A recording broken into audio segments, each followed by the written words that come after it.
לפתיחת הערב אני מזמין ברזילי לשאת תפילה לשחרור חטופינו, לרפואת כל חיילינו הפצועים ולהצלחת צה"ל במלחמה על אויבינו. מי שברך אבותינו אברהם, יצחק ויעקב, הוא יברך את חיילינו ולוחמינו ואת כל העומדים על משמר ארצנו, ויצילם מכל צרה ומחלה, פגיעה ותאונה, וימגר את כל אויבינו בפניהם, וישובו כולם בבריאות ובשלום לביתם ולמשפחתם.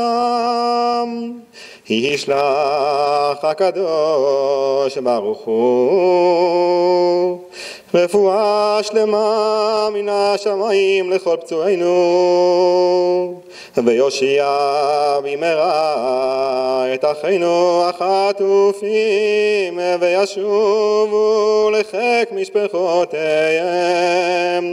והקדושים הנרצחים יובאו למנוחת עולמים.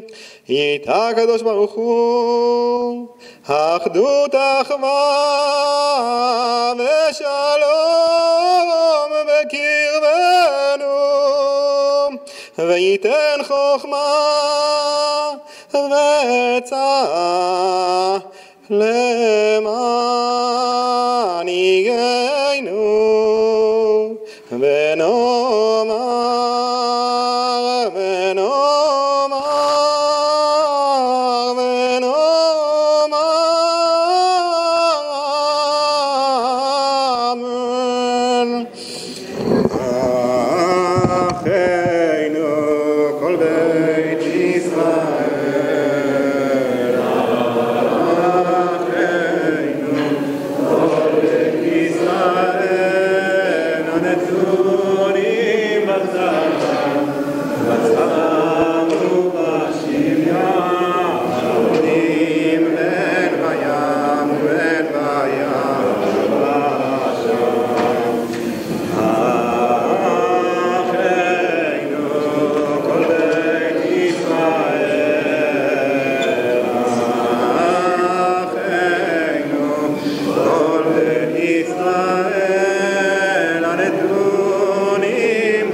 ושוב, ערב טוב לכולם.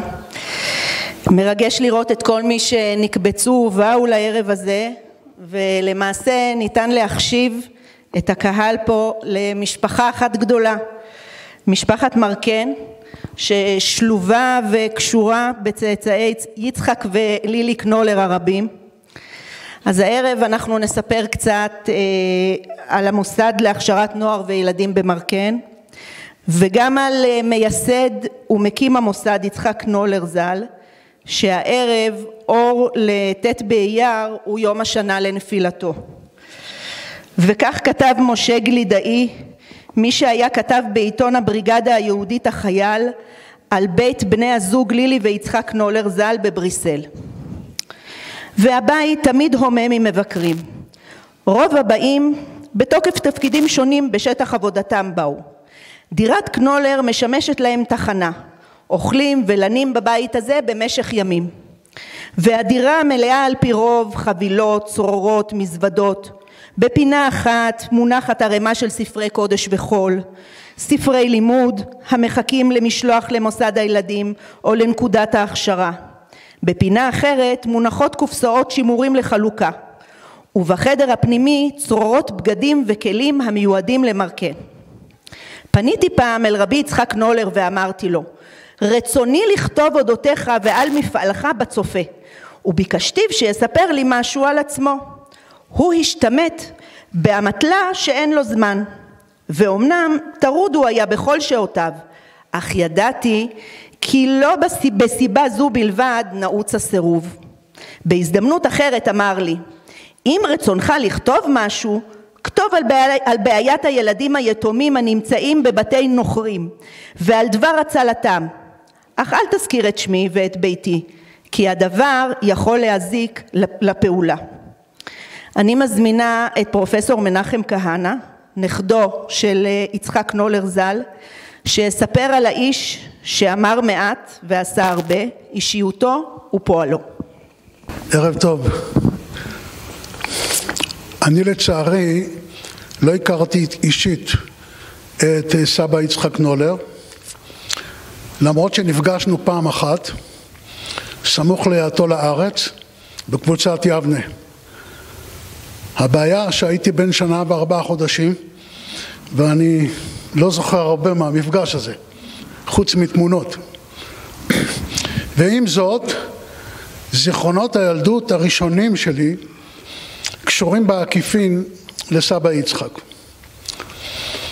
בעקבות ההפצצה המצרית על קבוצת יבנה, בט"ו באייר תש"ח, אנו ילדי הקיבוץ פוננו לבני ברק. ובזכות הטראומות שם אני זוכר כמה דברים. בין היתר התפלאתי מדוע לכל הילדים יש אמא צמודה, ולי מדי פעם אמא באה ומדי פעם אמא לא באה. שאלתי את המטפלת, אז היא ענתה לי שאמא שלי הגיבורה היא נשארה עם הלוחמים שנשארו בקבוצת יבנה, והיא אחראית על בישול האוכל. רק שנים יותר מאוחר התברר לי שלמעשה אמא שלי הייתה מאוד קרובה אליי. היא הייתה ברמת גן, ביחד בבית של אחותה אלזה, והיא סעדה את סבתא לילי, שבעלה יצחק נולר נהרג בהפצצה בט' באייר תש"ח.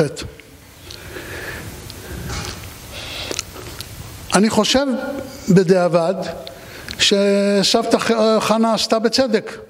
היא אמרה לעצמה, מנחם ודאי יסתדר לבד, יש הרבה אנשים שישמרו עליו בבני ברק, אבל סבתא לילי האבלה היא נשארה ללא תמיכה מנחמת, וסדר העדיפויות שלי אומר קודם סבתא חנה אחר כך מנחם. בכל זאת התחנכתי לאורו של סבא יצחק, שמעתי הרבה מאוד סיפורים מסבתא לילי לצד דברים שקראתי, ואני אומר בלי הגזמה, נפשי נקשרה בנפשו. סבא יצחק נולד בשנת 1892 בעיר קרפלד כילד 50 משבעת ילדיהם של משה מוריץ קנולר ואשתו יפה גרציה. מחמת הדאגה לחינוך הילדים עברה המשפחה לברלין, ובמהלך השנים נהפך אביו משה מוריץ לדמות מרכזית בקהילת עדת ישראל בברלין, וניהל שם את בית החולים היהודי ואת חבר'ה קדישה של עדת ישראל. כפי שסיפרה לי סבתא, נחשב סבא יצחק ככבשה השחורה של המשפחה. בין השאר, משום שלא השלים את לימודיו התיכוניים, ובגיל 16 החל לעבוד בעסק המשפחתי של ייצור ומכירה של מסרקים ומברשות. בברלין הכיר סבא יצחק את סבתא לילי, שהייתה אישה בעלת נטייה אינטלקטואלית. היא למדה באוניברסיטאות בברלין ובהיידלברג, פילוסופיה ותולדות האומנות, ועבדה כמזכירה אישית של פרנץ רוזנצוויג, בעת ששקד על כתיבת ספרו כוכב הגאולה. בחושיה החדים והעדינים זיהתה סבתא את הכוחות הגנוזים של סבא יצחק. אופיו החם, פתיחותו, הכישרון המוזיקלי שלו, חיבתו לאומנות, ציוריו הייחודיים שכמה מהם הוצגו היום, גם ידי הזהב שלו, מי ששם לב היה שם איזה צעצוע פרי ידיו. הם התחתנו בשנת 1919, כשסבא היה בן 27 וסבתא בת 21. בעקבות רצונם להתנתק מהמשפחה בברלין, החליטו סבא וסבתא מיד לאחר חתונתם לעבור לעיירה בנסהיים, שבה הקים סבא סניף חדש של המפעל המשפחתי של ייצור מברשות ומסרקים ומכירתם ברחבי אירופה. בבנסהיים נולדו 3 ילדיהם של סבא וסבתא, ארווין הבכור, חנה דבורה אמי ויהודה. משפחתו של סבא בברלין הייתה משפחה אורתודוקסית מאוד לא ציונית. אך בעת שהותם של סבא וסבתא בבנסהיים הם נחשפו לציונות, בעיקר בהשפעתו הברוכה של בנימין כהן, בנו בפינו, בעלה של אלזה, אחותה הצעירה של סבתא, ואני אומר לעצמי, בלי בנו, מי יודע אם היינו פה בכלל. סבא וסבתא חינכו את 3 ילדיהם על ערכי הציונות הדתית, ולימים 3 הילדים הצטרפו להכשרות ולקיבוצים של הקיבוץ הדתי. בתקופה מסוימת התגוררה בביתם של סבתא וסבא סטודנטית בשם גרטה וינטר. באחת השבתות בא לבקרה בחור צעיר שהציגה אותו כאדם שבחיר ליבה שעומדת להתחתן איתו. סבא וסבתא הכירו אותו, קראו לו ישעיהו לייבוביץ', והם הכירו אותו מפעילותם המשותפת בבחד, ברית חלוצים דתיים, ואת אופיו הלוהט. סבתא חזרה ואמרה שבכל זאת בשבת הזאת הוא התנהג בצורה מאוד מנומסת ויפה, אבל כל חייה היא הזכירה לנו שהוא בכל זאת נשאר אוסטיודן.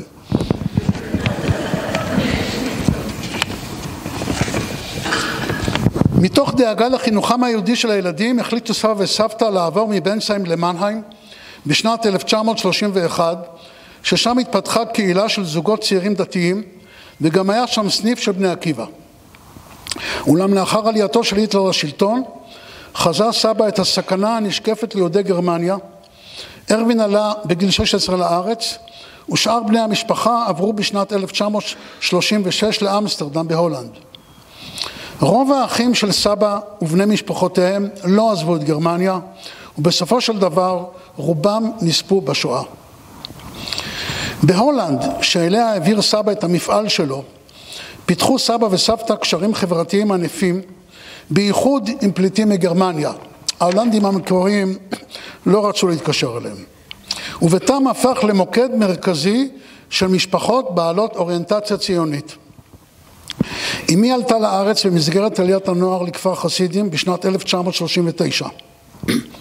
בשנת 1940 כבש היטלר את הולנד, ובהדרגה גם מקום זה הפך מסוכן ליהודים. סבא, בניגוד לדעתו של סבתא, היה מאוד פסימי, וחשב שחובה לעזוב את הולנד לבלגיה. לאחר ניסיון אחד שכשל, עקב סגירת הגבול של בלגיה, הצליחו סבא וסבתא בעזרת ידיד בלגי לעבור עם יהודה לבריסל, מתוך מטרה להגיע בסופו של דבר לשוויץ. בבריסל התחבאה המשפחה ביחד עם 5 אנשים נוספים, כולם בני משפחה, בעליית גג.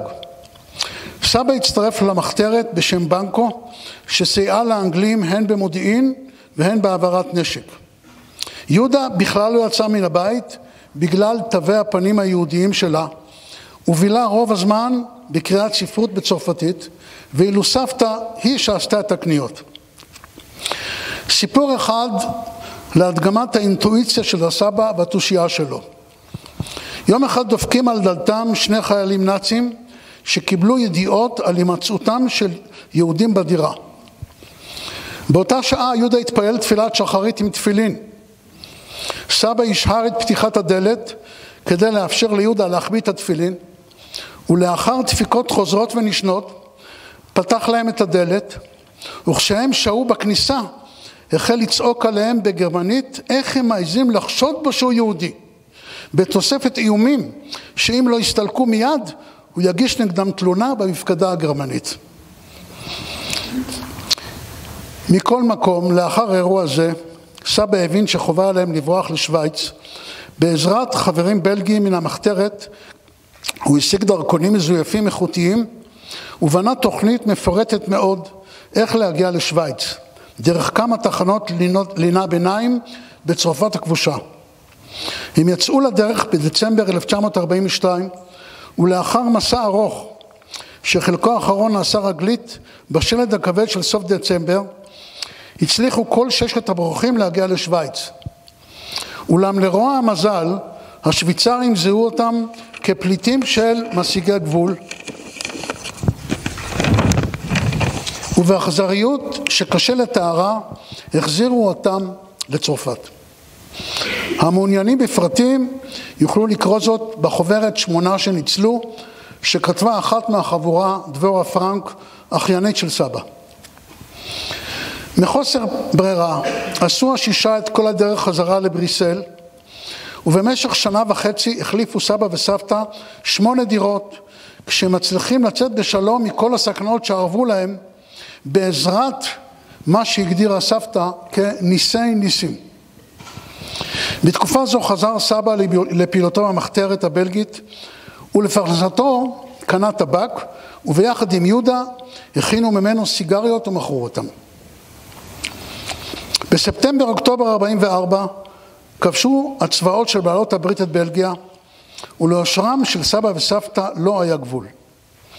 ביתם של סבא וסבתא בבריסל, ברחוב יוסף המלך 82, הפך למקום מפגש ואירוע חם של חיילים יהודיים מארצות שונות, ובייחוד של אנשי ארץ ישראל, חברי הבריגדה היהודית.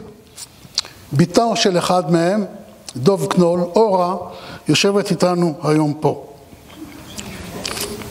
סבא החליט לקיים נדרו, שאם יצליח לשרוד עם בני משפחתו את השואה, יקים מפעל לשיקום ולעלייה של ילדים שנשארו אחרי המלחמה ללא הורים, ברוח תורה ועבודה.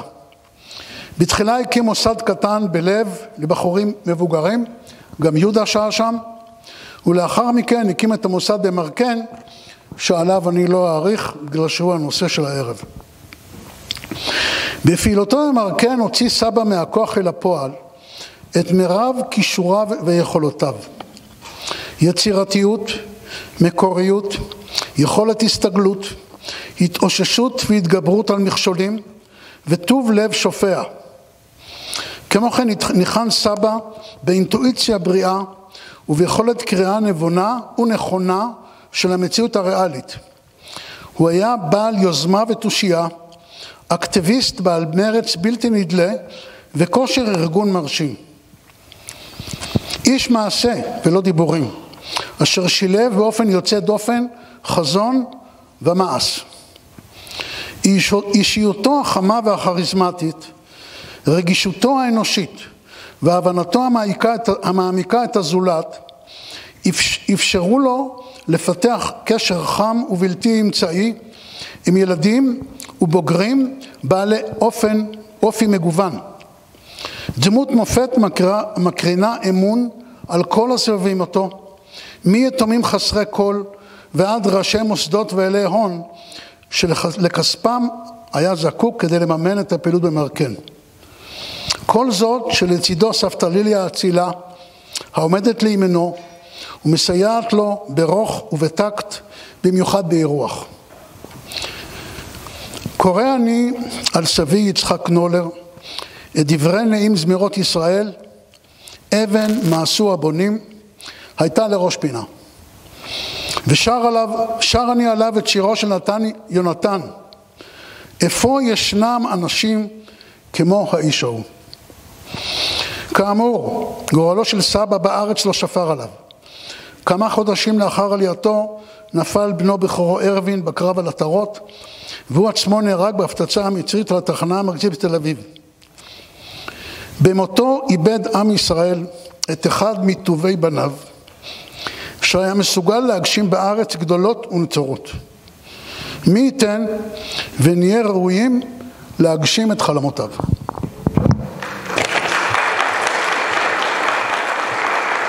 קהל ילדי בית הספר המקצועי חקלאי של מרקן מגיע כבר ל50 של המספר המיועד לו. מדי פעם בפעם מגיע מר קנולר עם כמה ילדים. כולם, או כמעט כולם, נבהלים. עיניהם מלאות פחד, ולא פעם מלאות בדמעות. בנפשם שערה. מה חושבים להם היהודים הארורים האלה? לא יעשו איתנו כרצונם. האם הקדושה תשמרנו מכל רע.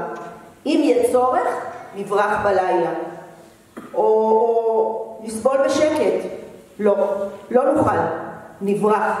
נחזור לנזירות. לאחים מלאי הרחמים. הם אשר גאלו אותנו מן הגיהנום. אלו דברים שכתבה הניה קורל, מדריכה במרקן. לספר על מפעל ההצלה והחינוך של מרקן, אני מזמינה את מתן ברזילי. טוב, הפודיום הזה הוא גבוה באופן לא פרופורציוני ביחס למה שתכננתי דביר. זה ממש ככה, אבל היתרון הוא שאפשר באמת לראות את כולם, וזה מאוד מרגש וגם מפתיע. אני בתחילה שעשינו איזה זום ראשוני, אני אמרתי יהיו 50 אנשים, אולי 100. פה בזה כתוב לי קרוב ל-200, לדעתי אנחנו קרוב ל-250. יש פה הרבה שגם לא נרשמו יותר מ-180, זה מאוד מרשים. וסגרתי עם דביר שהכנס הבא בשנה הבאה בטדי. נפגש שם. אז מה עם מרקן? ומה קרה שם שהיה כל כך מיוחד והביא הערב לירושלים קרוב ל-200 איש, יותר מ-200 איש. יש לכם פה תמונות ברקע. מרקן היא בית ילדים ייחודי ויוצא דופן. אותו הקים יצחק קנולר, שעליו שמענו ממנחם ועוד נשמע. יצחק ולילי קנולר העבירו את שנות המלחמה האחרונות בדירת מסתור בבריסל, ואחרי המלחמה יצחק רתם את כל הכישורים והקשרים שהיו לו לטובת החייאת הפעילות הציונית בבלגיה. בהתחלה בקיץ 45 הוא הקים את ההכשרה בלב, שזה היה כמה עשרות, כנראה 30, אולי קצת יותר חבר'ה, שעסקו בעבודה חקלאית, חיו חיי קומונה, והכילו את עצמם לעלייה לארץ ישראל. היו שם דוד בן דוד המפורסם מניר עציון, שהיה לפני כן המוכתר של גוש עציון, של כפר עציון. עקיבא גלנדואר, שגם הוא עלה לכפר עציון ונפל בקרב האחרון, מרגלית ציסמן אשתו, וגם, כמו שנאמר, יהודה קנולר, ועוד רבים. אז אחרי ההצלחה של ההכשרה בלב, יצחק קנולר התמסר, אז איך אני כבר? זה בסדר, זה בסדר. בסדר, אפשר לסגור. אפשר, בסדר. אז אחרי ההצלחה של לב, יצחק קנולר התמסר להקמת בית היתומים במרקן. זה היה בית, דרך אגב, חלק מהתמונות שאתם רואים, היפות, הם יצאו לצורך, הייתה, מי שקרא את הכתבה במקור ראשון, הייתה בעיה כספית, כמו כל המקומות האלה, והם עשו סדרה של תמונות, התמונה עם הפינג פונג והפוסטר היפה, ואיזה מדריך עומד ומסביר לילדים, גם זה תמונות שהיו לצורך שיווק, לצורך גיוס כספים. וחלק זה מתוך האלבומים והספרים שחלקכם כתבתם או כתבתם על ההורים שלכם. יצחק קנולר התמסר להקמת בית היתומים במרקן. זה היה בית לילדים וילדות בגילאים 6 או אפילו 5 עד 18, שרובם הסתרו בתקופת המלחמה אצל משפחות נוצריות או במנזרים תחת זהות בדויה. כל כך בדויה שלפעמים אי אפשר היה לאתר אותם אחרי המלחמה. המלחמה הסתיימה ב-45. מקומות המסתור היו כל כך חשאיים והוסתרו מההורים בעצמם, וההורים, אם בכלל חזרו מהמחנות, התקשו לאתר את הילדים. וגם שהצליחו, הילדים לא תמיד רצו לצאת. הם קשרו קשרים חזקים עם המאמצים שלהם, עם הזהות החדשה שלהם, ולכן פעולות החילוץ שלהם היו קשות ומסובכות מבחינה חוקית ומבחינה אמוציונלית. שלא לדבר על חינוך מחדש לילדים שגדלו כיתומים במנזר. אבל קנולר ואנשים שאיתו לא ויתרו. הם קיבצו כ-200 ילדים למרקן בסך הכל בכל התקופה. לפי חלק מהחשבונות זה גם 270, ראיתי. ושם העניקו להם חינוך לחיי תורה ועבודה, עלייה והגשמה. המוסד במרקן פעל כמעט 4 שנים, 3 שנים במרקן עצמה, שזה על גבול צרפת, ועוד שנה אחת ברונקייר, יותר קרובה לבריסל, עד שהוא נסגר סופית בקיץ 49, וילדי מרקן כולם כמעט עלו ארצה, הקימו יישובים, בנו משפחות, והתחילו כאן חיים חדשים. עד כאן העובדות. אבל מהי מרקן בשבילנו? יותר מ-200 איש שהתקבצו כאן הערב מבלי להכיר זה את זה. אז מרקן, כך למדתי בתקופה האחרונה, בשבועות האחרונים, ודיברתי עם הרבה מאוד אנשים פה, וכתבתי, היא אוסף של סיפורים וחוויות בתקופה מעצבת ומזיכרון משפחתי משותף. בשבילי מרקן היא סיפור על מקום מיוחד ועל איש מיוחד, סיפור שתמיד הסתובב במשפחה שלנו, וכולנו ידענו פחות או יותר על מה מדובר. חלק יותר, חלק פחות. בשביל אחרים, בעיקר דוברי הצרפתית שבינינו, מרקן היא בכלל מרקן, ככה הבנתי שצריך להגיד את זה, והיא סיפור חי ותוסס על בית גידול מכונן ומעצב זהות. הסיפור חי, אבל הילדים רובם כבר לא איתנו. למשל ז'קי ברקן, שנפטר לפני כעשור, ואשתו וביתו נמצאים כאן, מוזמנים להרים את היד, שיראו אתכם. תודה. ז'קי כתב על מרקן בספרו ז'קי וז'אנו את הדברים הבאים. בזיכרוני חולפות תמונות מחדר האוכל, 2 טורים ארוכים של שולחנות, ו2 ציורים גדולים המאתרים את אחד הקירות. על קיר אחד מתנוססת הסיסמה תורה ועבודה, ועל קיר אחר הסיסמה לשנה הבאה בירושלים. ז'קי חי את מרקן וחזר למרקן, ובספרו האוטוביוגרפי הוא כמובן מזכיר את ילדותו במרקן. גם חנה כהן, שנמצאת כאן איתנו, עכשיו, תחילת כפיים.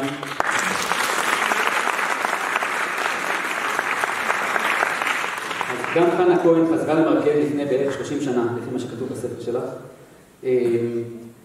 וחנה נמצאת כאן, הגיעה במיוחד בין הנציב, ויחד איתה, את השורה הזאת הוספתי היום בצהריים, הגיעה רות קרניאל, שהחליטה ברגע האחרון שהיא לא מוותרת על הערב הזה, גם כן משהו כאן.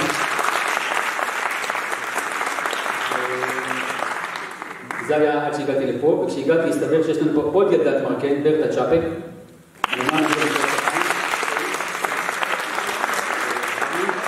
תודה רבה שמסתבר שהבן שלה מכיר את אילי קנולר, בכלל ממעגלים אחרים וכל מיני דברים מתחברים, אז אני לא חושב שהרבה ילדי מרקן, אחד מהם אנחנו נראה בהמשך אולי בסרט, אבל ילדים ספורים עוד נשארו איתנו, ואנחנו מאוד שמחים, חנה ובינה, ורות, שאתם נמצאות כאן איתנו, והגעתם מרחוק, ותודה רבה.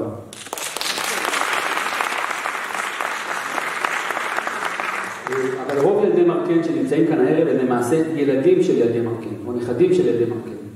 ולכל אחד הסיפור האישי והמיוחד שלו.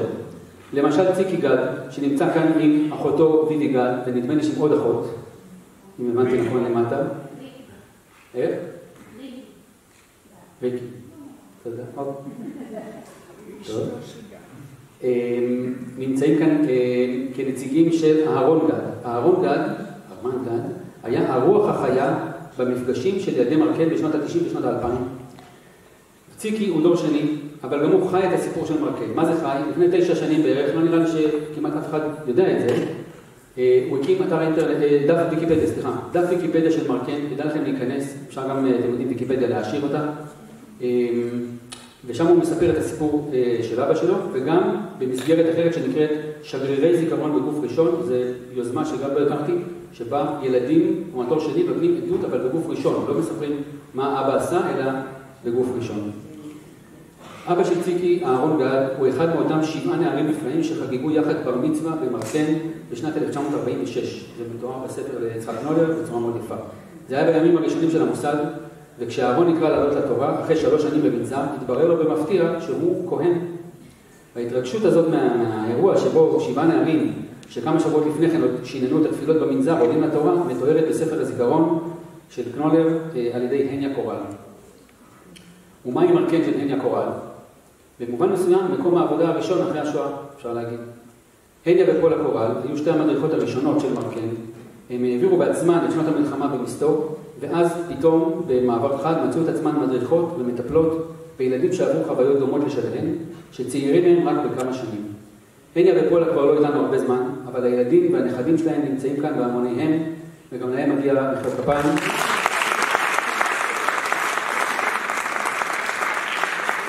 וחלקם אפילו הגיעו מרמת הגולן, שזה באמת מאוד מרשים, ודרך אגב, הם לא היחידים שהגיעו מרמת הגולן, גם עופרה רן, האחות והרצל,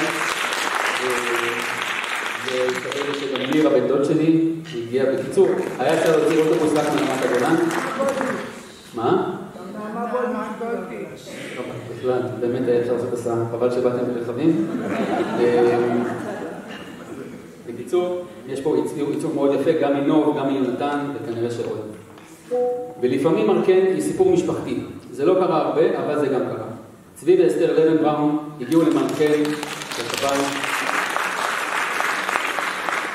למרקן, כאנשי צוות עם שתי בנות קטנות.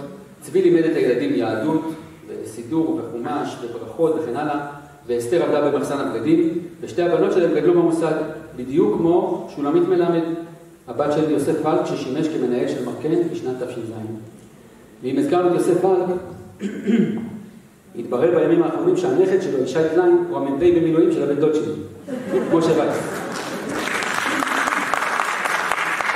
או בתרגום למרקנית, הנכד של המנהל המיתולוגי הוא המ"פ של נינו של המייסד.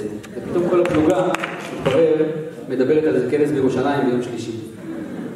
אבל זה לא הקשר היחיד, כי נכדה אחרת של ולק, רבקה שויקי, שנמצאת כאן איתנו גם כן, עובדת יחד איתי בספרייה הלאומית. וגם אנחנו במקרה עלינו על העניין הזה, ולפעמים אנחנו ככה מחליפים חוויות מהזוויות השונות שכל משפחה מכירה את מרקן. והרשימה עוד מתארכת, ואני כבר רואה שאני הולך להסתבך עם כל אלה שאני לא אספיק להזכיר, אבל אי אפשר בלי להזכיר את יעקב הקטן שמיוצג כאן על ידי ביתו נעמי וולקה. ואת יעקב הגדול שמיוצג כאן על ידי בנו יהודה אנטמן.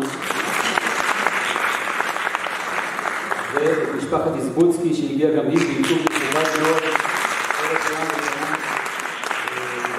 כפי שמגיע להם, כי אימא שלהם, סבתא שלהם, פלה, שנפטרה לפני פחות משנה, בגיל 101, הייתה הרוח החיה במפעל הוצאת הילדים מהמנזרים. משפחת איזבוצקי, אנחנו מאוד שמחים שאתם כאן איתנו.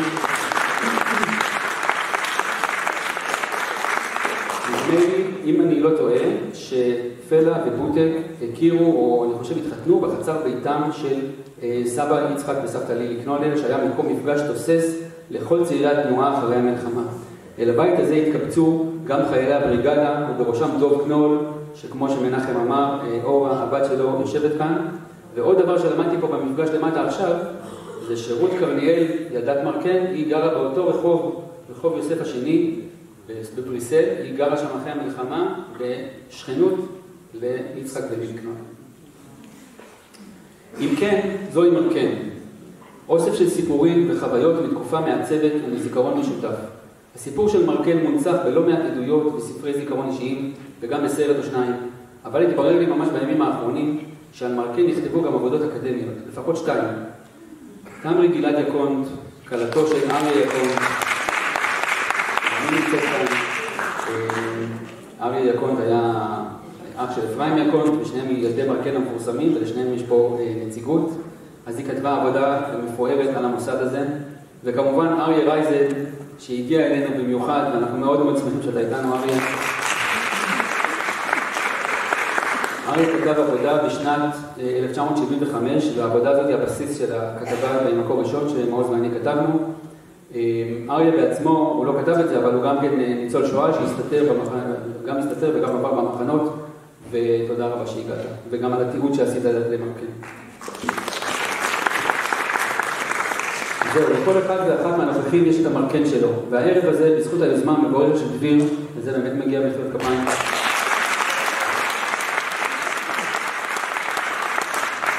בזכות ההתגייסות הטוטלית של אביטל, גם כן,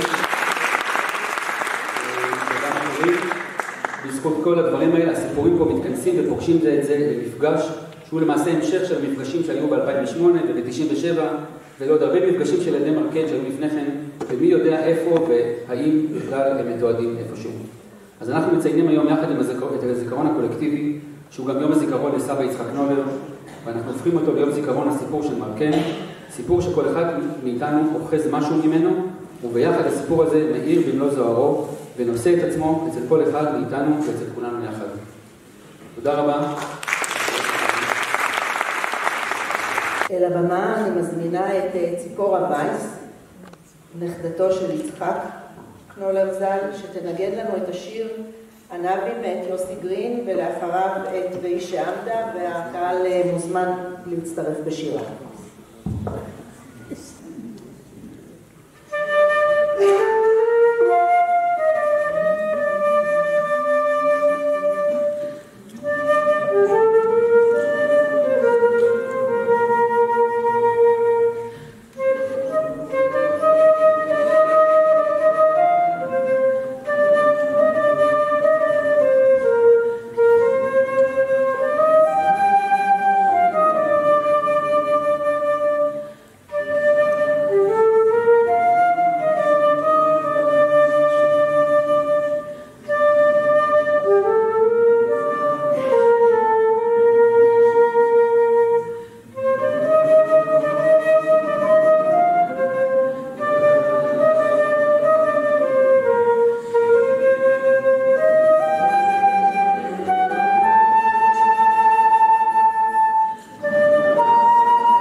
את ההבדלים בין נצרות ויהדות כולנו מכירים.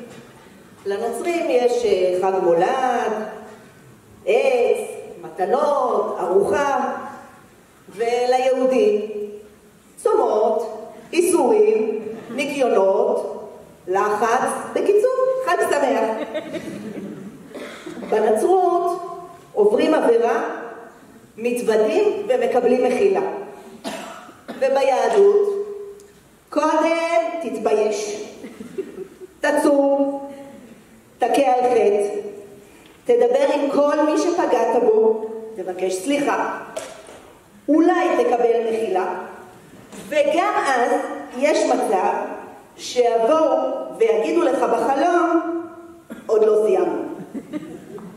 נמצאת איתנו הערב מי שחוותה את הקונפליקט שבין הנצרות והיהדות, בין הכנסייה המפוארת עם שירת המקהלה אל מול בית הכנסת הצנוע. לאחר שעשתה את ימי המלחמה במנזר והגיעה למרקן כחניכה, אני מזמינה בשמחה רבה לבמה לשיחה את הגברת חנה כהן. טוב, חנה, את ילידת אנטוורפן, בלגיה, בשנת 1942, כשאת בת 8.5 ואחותך בת 7.5, ליל שבת יש אקציה.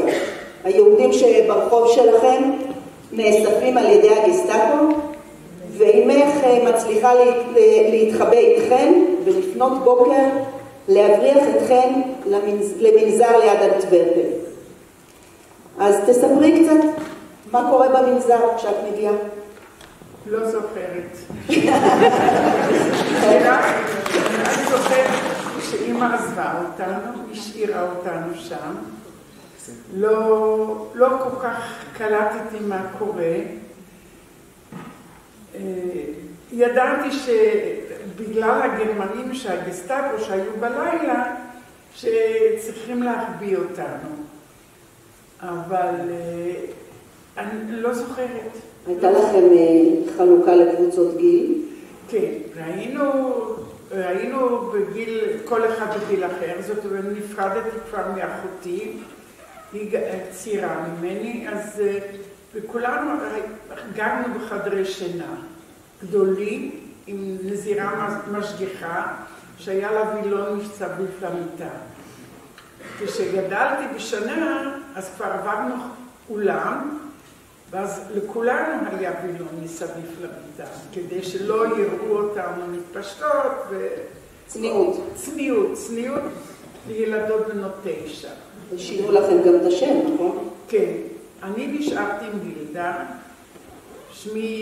שם המשפחה היה גרינבלט, ואת זה שינו לוונדרוול, שזה ממש שם פלמי, ואחותי קראו ציפורה, זאת אומרת, כן, צילה, ועשו מזה ססיל, שזה יישמע יותר, השם פרטי שלי נשאר אותו דבר, אבל אצלה שינו את השם. אוקיי, אתם הובלתם לנצרות? בנובמבר הוטבלנו, אחותי ואני ועוד ילדה בגילה, מאוד שמחנו כי רצינו להיות כמו כל הילדות. הלכנו למיסה כל יום, אבל לא יכולנו לקבל את הלחם הקדוש. הכומר הוא שיחק, את זה הוא עשה כאילו. אבל שמחנו עם ההטבלה, זה היה טקס יפה. זה היה מתי? בחג המולד? בחג המולד, במיסת חצות, עשו לנו את אומרים בצרפתית, פרמייר קומיניון, ככה שבפעם הראשונה מקבלים את הלחם הקדוש, היינו עם שמלות לבנות ארוכות, עם גינומה, כך כמו קלה, עם מוזיקה יפה בכנסייה. כל היה נהדר. טוב, היה בת מצווה מוקדמת. מה הייתה שגרת החיים במנזר? כל בוקר לקום ב6, להתלבש, ללכת לכנסייה, למיסה. פעם בשבוע הלכנו לוידוי. אני חייבת עכשיו, את אומרת וידוי, אני תמיד סקרן אותי. איך זה עובד הדבר הזה? מה זה הקופסה הזאת? יש מין תא קטנצ'יק שיושב בו הכומר, ויש חור קטן עם וילון לפני זה. הוא לא רואה מי שיושב אצלו. ומי שמתוודה יושב בחוץ? לא, זה גם בפנים, אבל לא רואים בחוץ מזה. כולם, זה שקט. ואז מספרים, אז מה הילדות יכולות לספר? רבתי עם זה, לא עשיתי שיעורים, השתוללתי, זה שטויות של ילדים. ואז קיבלנו כמה תפילות להגיד, הכל מסתדר. איזה יופי. אני נקייה טהורה ליום ראשון. נהדר. אז והיו לכם כל מיני טקסים, תפילות? טוב, קודם כל חג המולד. כן, אז יש בחג המולד עורבה, ושם לפנים שוכב ישו, בתוך אריסת קש, ומריה ויוסף, ההורים יושבים משני הצדדים, ושלושת המלאכים באים לברך אותם. מוזיקה יפה, הכל נהדר. חג הפסחא הלכנו לחפש ביצים. למה? אני לא יודעת. בישלו ביצים קשות, ציירו עליהם והסתירו. והיינו צריכים למצוא את הביצים. בשביל מה אני לא יודעת. אבל זה היה משחק נחמד לילדים. בחופש הגדול אז נשארנו לבד, כי זאת הייתה פנימייה, היו שם הרבה בנות, מ-6 עד 18. חופש הגדול הם נסעו הבית, אז אנחנו נשארנו לבד. היינו 7 ילדות יהודיות, אני הייתי הגדולה, והייתי צריכה להעסיק אותם, לשמור עליהם, לעשות איתם דברים. למשל, בחופש הגדול היה יום ביקור לנזירות מהמשפחות שלהם, ואז הכניסו אותנו לאיזה חדר פנימי, ככה סגור, ונתנו לנו צעצועים לכל היום, אבל לא דברים שמרגישים. בפינה אחת עמד כלי שירותים, בפינה אחרת על שולחן קצת אוכל לכל היום. ואני הייתי צריכה לשמור על שקט על ילדות בנות 5, 6, 4 ילדות. אנחנו היינו 3 גדולות, והיו 4 קטנות עוד. וככה, בבית ספר, כמובן למדתי פסנתר גם 3 שנים, זה חינוך היה טוב. ואיך הרגשת שם במוזר? טוב. חוץ מזה שפחדתי כשהגרמנים באו. היה פעם אחת שהגיעו מהגסטאפו. הם באו, אז היינו במשרד של אם המנזר, ועמדנו 7 ילדות, אני הגדולה כמובן בראש, ואני לא יודעת על מה דיברו. כשהייתי פעם ראשונה בבלגיה, אחרי שהייתי בארץ כבר הייתי אימא וזה, אז אחת הנזירות אמרה לי, יואי, ילדה, כמה את היית חכמה. ואמרתי, מה הם שאלו אותך שאלות, ואת ענית יוצא מן הכלל. שאלו אותה, איך קראו לאבא שלך? אמרתי, אבא. איך קראו לאמא? אמא. אבל איך הם קראו אחת לשני? אבא ואמא. וכל הזמן חזרתי על זה, והם לא הצליחו להוציא אותי אני הייתי נדהמת בעצמי, כי הייתי ב9, 10 אולי. נדהמת בעצמי שידעתי ככה לענות, כי אבא שלי היה מוישה ואמא שלי הייתה ניטשה. זאת אומרת, יותר יהודי לא יכול להיות. ומה הייתה ההרגשה שלך כלפי יהודים? אחרי שהוטבלת ואת לכאורה חיה כנוצרייה כשרה. כל זמן שהייתי שם זה לא הדאיג אותי. אמרתי, אני כבר לא יהודייה. הקושי התחיל אחרי השחרור של בלגיה ב-44. ואנחנו נגיע לשם. את זכרת שהמשפחה שלך יהודית וזכרת את זה? או שזה משהו שהודחף? זה היה, המילה היחידה שזכרתי ביידיש זה כחטוף. למה אני לא יודעת? זה המילה היחידה שזכרתי, אבל זה לא הטריד אותי היהדות כבר, כי עברתי את זה, גמרתי. אני נוצרייה. ומה קורה אחרי המלחמה? כמה זמן הייתם במגזר? כמעט 4 שנים. גם שנה אחרי המלחמה. הרבה זמן. ובאה לבקר אותי בדודה שלי.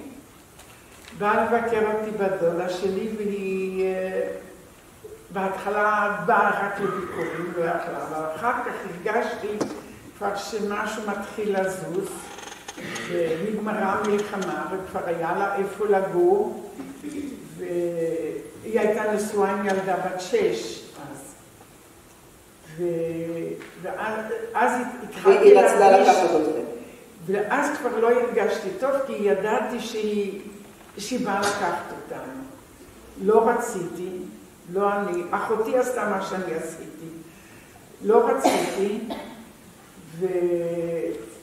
נכון, את התפללת והנזירות לא רצו גם לתת אותנו.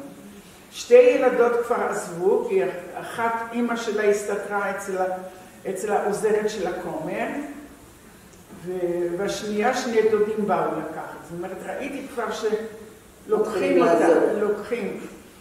ולא רציתי ללכת, וכשכבר הרגשתי שהתאריך כבר מגיע, שזה זן, אז התחלתי להתפלל לישו, שלא רוצה את אבא ואמא כיהודים, לא רוצה אותם,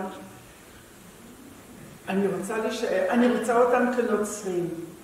ישו נהרג, נצלב על ידי יהודי, לא רוצה להיות יהודייה.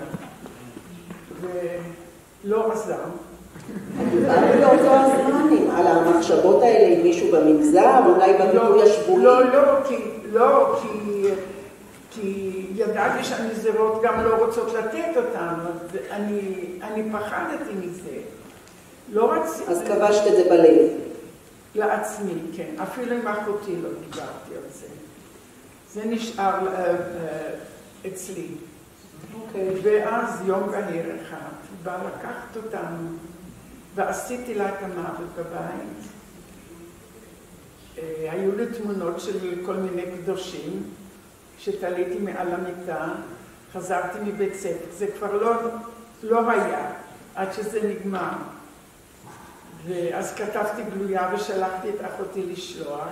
לי היה סגר, לא היה לי אסור לצאת מבית ספר, מהבית. בגלל המשיכה שלה, לכנסייה. על אף שהיא הייתה בסדר, היא לקחה אותנו לפעמים לכנסייה, למיסה ביום ראשון, כך כדי לא לנתק אותנו, וגם לביקור במנזר, כדי לא לנתק אותנו בבת אחת.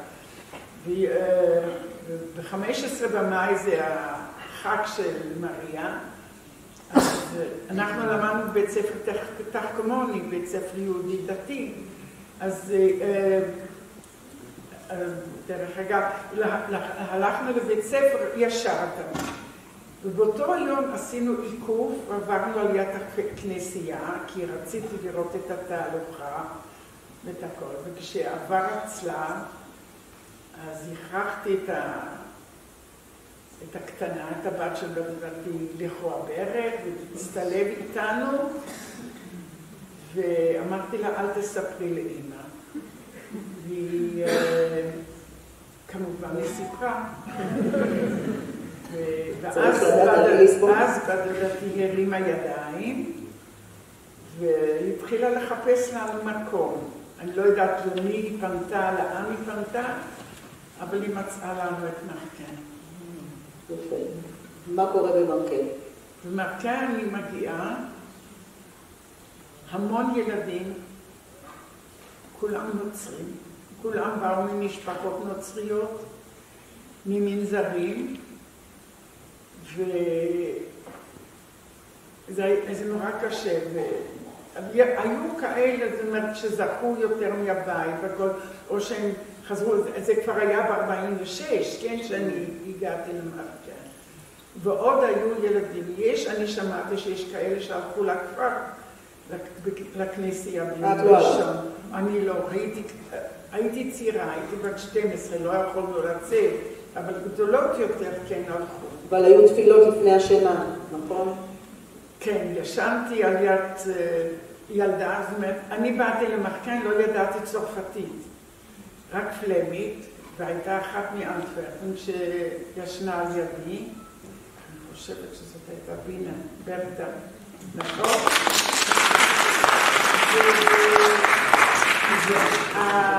ואיתה יכולתי לדבר בפלמית, עם האחרים לא יכולתי לדבר, עם רותי כלום.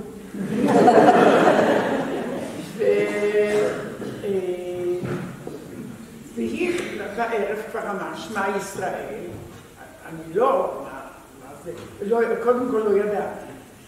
אבל אני אמרתי את הפטרנוסטר שלי ואת אבנריה שלי וככה בערבית, פשוט כדי להתפלל. ובשבתות, בבית כנסת, אותו הדבר, אמרתי את התפילות מהמנזר. שזכר מהמנזר. וכשכולם התפללו, כבר ידעו לקרוא עברית, אני כלום לא, שום דבר. אבל זה, לא רציתי כל כך לדעת. מה שעם הזמן, אף אחד לא אמר לנו כלום. זה רציתי לשאול, מה היה היחס של המדריכים? איך הם... כלום. אז אני חושבת שהאווירה השפיעה. הבוגרים יותר, הם רובם היו מבתים דתיים, והם ידעו והם ניהלו את התפילות, הבנים, והם ידעו והם הכניסו את האווירה. וגם חיילי הבריגדה שהיו אז, שאני לא הכרתי כי אני הגעתי אחרי זה, אבל מי שהגיע למחתן, הוא הכניס את האווירה, גם כן אורחים וככה, הכניסו את האווירה היהודית. ואז נזכרתי בהדלקת נרות של אמא ביום שישי, ופה ושם. אבל מה הייתה ההרגשה שלך? אבל בסופו של דבר את מאוד מאוד הזדהית כבר עם כל האווירה הנוצרית, ואפילו רצית שההורים שלך יחזרו, אבל בתור נוצרים. את מגיעה למקום לא סתם יהודי, אלא יהודי דתי, ממש, עם תפילות וכל מה שכרוך בכך. איך את מרגישה כלפי האנשים סביבך? בדודה שלי אמרה, בגלל שאני כל כך נוצריה, אני צריכה משהו הפוך להיאחז בו. והיא חשבה שמוסד יהודי דתי ישנה אצלי את ה... אבל היא צדקה כנראה, אבל איך הרגשת? אבל זה לקח זמן. מה הרגשת? זה לקח זמן, אני לא יודעת מה הרגשתי, אבל לאט לאט זיכרונות מהבית חזרו לי, והלכתי עם אבא לבית כנסת לפני כן. זאת אומרת שמשהו מבית כנסת היה זכור לי, אבל לא הייתה השפעה ככה חובה לעשות את הדברים, אלא פשוט האווירה הכללית, שבת, זמירות, עונג שבת, כל מיני דברים ששינו לנו. באמת, אז מה הייתה האווירה החינוכית במקל? מה ספגת שם? קודם כל בבוקר הלכנו לבית ספר כללי של הממשלה, שהיו צריכים מבחינת החוק לקדם. תוכנית הלימודים הבלגית. הבלגית, כן. ואחרי הצהריים, זאת אומרת, היו שיעורים בעברית. אני בשנתיים וחצי למדתי עברית, באתי לארץ, יכולתי לדבר.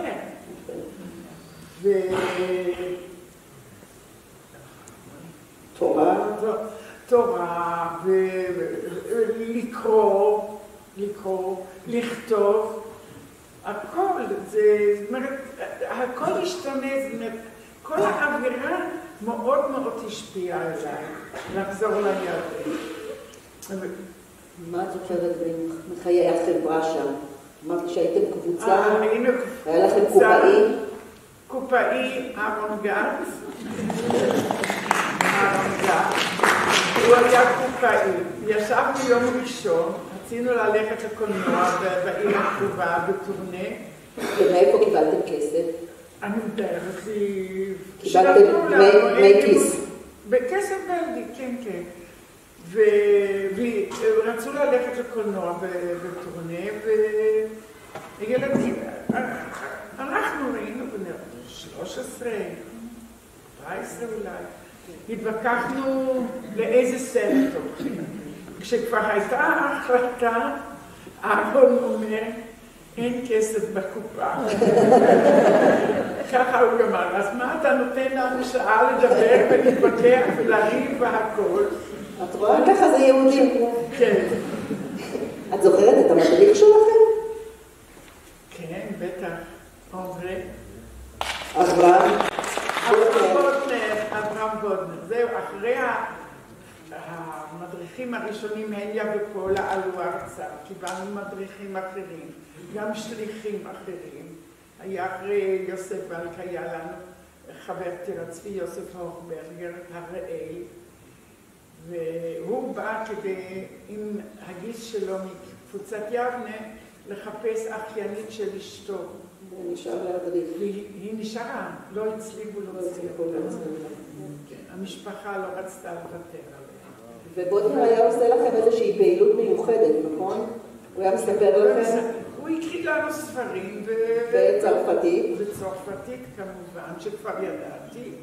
ואז הוא היה עוצר במתח, נכון? הוא עצר במתח עד למחרת.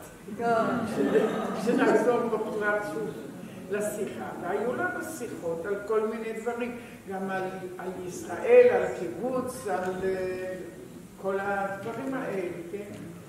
ואז התחילו לעלות ארצה, קבוצות. אנחנו עלינו 3 בנות ובן ממחקה, אחותי ואני וקלרט ואברהם גרחט, שקודם חשב לבוא, אבל בסוף הוא החליט, הוא לא יוצא מן הבית. אז הוא נשאר בבית. בכל אופן, אורה לדאבוני הרב נפטרה לפני שבוע, אז זהו, אז עלינו 3 ארצה, נסענו, שמו אותנו על רכבת בברוסל, בפריז אתם יורדות, יחכו לכם. ומשם ישימו אתכם על רכבת למרסיי. וזה מה שקרה. אנחנו מגיעות למרסיי, אף אחד לא מחכה לנו.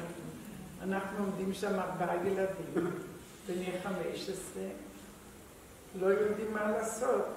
אז אורה הראה מרחוק איזה בן אדם, הוא נראה יהודי. היא הלכה אליו באמת, ושאלה אותו, אתה יודע, אנחנו באנו מפריז ועכשיו, ואמרו שיחכו לנו פה. אז הוא לקח אותנו באמת, הוא הבין שאנחנו לעלייה, והביאו אותנו למשרד של הסוכנות, ואחר כך היינו בווילה גבי במרסיי, ושם היינו 3 שבועות עד שעלינו הארץ. והיום, ברוך השם, בארץ עם משפחה, ילדים, נכדים, במבט לאחור, מה היית מרכן בשבילך? בנינים, סליחה, בנינים, מה היית מרכן בשבילך? זיכרון נהדר. עם כל הקושי בהתחלה, זיכרון נהדר. אנחנו קודם כל, בשנים האחרונות, בשנות ה-90, 2000 ככה, שכולנו כבר השתחררנו, הילדים גדלו, התחתנו, יש נכדים, היינו יותר חופשיים, אז עשינו יותר מפגשים גם בעיקר בעין הנציב. זה היה המקום היחיד שיכולנו לעשות כשר. וזהו, אז אמרנו, אנחנו אחים ואחיות, זאת אומרת, לא היה לנו, כל הילדים במחקר, רובם היו יתומים. זאת אומרת שאנחנו נדבקנו אחד לשני. משפחה. כן. תודה רבה. שוו בנפשכם משפחה חרדית, זוג הורים, הבעל שוחט והאישה עקרת בית ו7 הם היגרו מצ'כיה לבלגיה והשתקעו שם. צעיר הבנים כבן 3 מצא את עצמו בשנת 1942 בבית תינוקות בלגי. משם הוא עבר יחד עם אחיו בן 4 למנזר, ולאחריו לחזקתה של אלמנה פלמית פרוטסטנטית, ולאחר תלאות בהם השניים סבלו חרפת רעב והזנחה והתעללות, זכו האחים, והצטרף אליהם אח שלישי, להגיע למרקן יחד עם ילדים נוספים באמבולנס של הבריגדה היהודית. משה גוטליב מתגורר כיום בבאר שבע, נשוי ואב לילדים וסב לנכדים. נבצר ממשה להגיע הערב, ואנחנו נקרין כעת סרטון קצר ובו הוא מתאר את זיכרונותיו ממרקן.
שם, את מי אתה פוגש? מה אתה רואה בעיניים? איך נראה המקום? במרקן היו שני בניינים מרכזיים. אחד זה היה בניין איפה שהיה חדר אוכל, הבית כנסת, המטבח, ושמו אותנו אותי באולם שינה של ילדים. קודם כל היה לי חדר שלי, עם מטפלת. מטפלת ישנה באותו חדר, כל האור היה דלוק, כי אני פחדתי מחושך. עד שהיא התחילה להתארגן קבוצה של ילדים קטנים, אז צירפו אותי לקבוצה הזו.